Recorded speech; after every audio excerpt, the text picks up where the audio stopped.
My girlfriend dumped me because her friend said I wasn't in her league. But when she came back, I made her regret it. You ever love someone so much, you'd do anything for them? Yeah, that was me. She was the dreamer. I was the builder.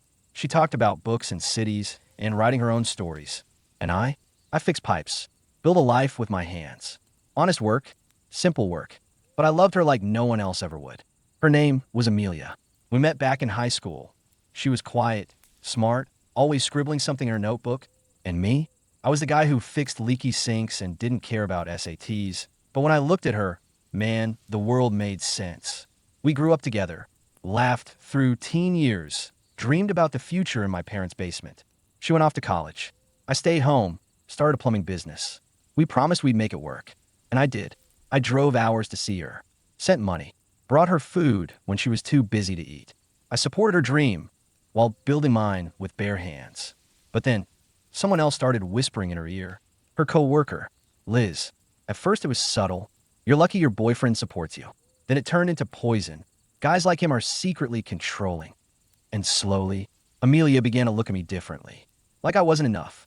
The cracks started small. She'd say things like, "Do you ever think about doing something more polished? Or maybe take a class in business management." As if owning a business wasn't already enough. As if the man who paid her rent, sent her care packages, showed up with takeout at midnight. Somehow wasn't ambitious enough. But the worst part? She started repeating Liz's words. Liz thinks it's weird that you didn't ask what sushi I wanted.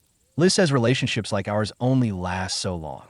That snake was wrapping herself tighter around Amelia's thoughts, and I didn't even realize how bad it was. Until it was too late. I had everything planned. The ring, custom made.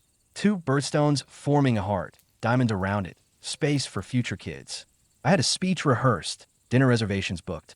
That night, I was going to propose. But instead, she looked down at her plate, wouldn't even meet my eyes, and said the words that hit harder than any pipe I've ever fixed. "I think we need a break." I sat there stunned, heart pounding, and then she said it. Liz thinks we're mismatched.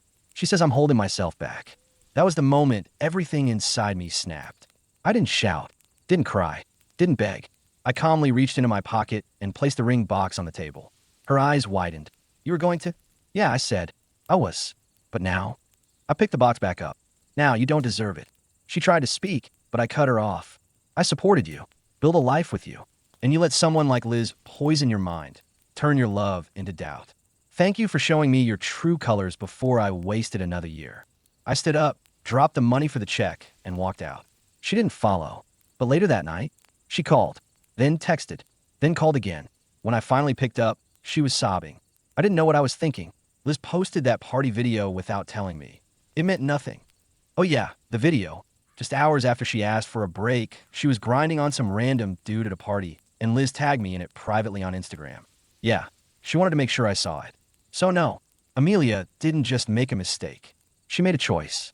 And now she was crying because she'd finally realized what she'd thrown away. But I wasn't done yet. Not by a long shot. She kept calling for days. Voicemails. Apologies. Fake regret soaked in desperation. But I was done listening. I blocked her number. Blocked Liz. Blocked anyone who tried to pull me back into their mess. And then, I got a text from an unknown number. It was Liz. She said, "Hey, I know things got messy, but maybe we should talk. I always thought you deserved better than Amelia." I stared at it, stunned. The same Liz who'd spent months tearing me down. Now trying to replace Amelia? No chum. No pause. Just ego. I didn't reply, but I saved the message. Then I got another. This time, a DM from Amelia. She said, "Liz betrayed me. She always wanted you. I should have seen it. Please. I was wrong. Don't let this be the end of us."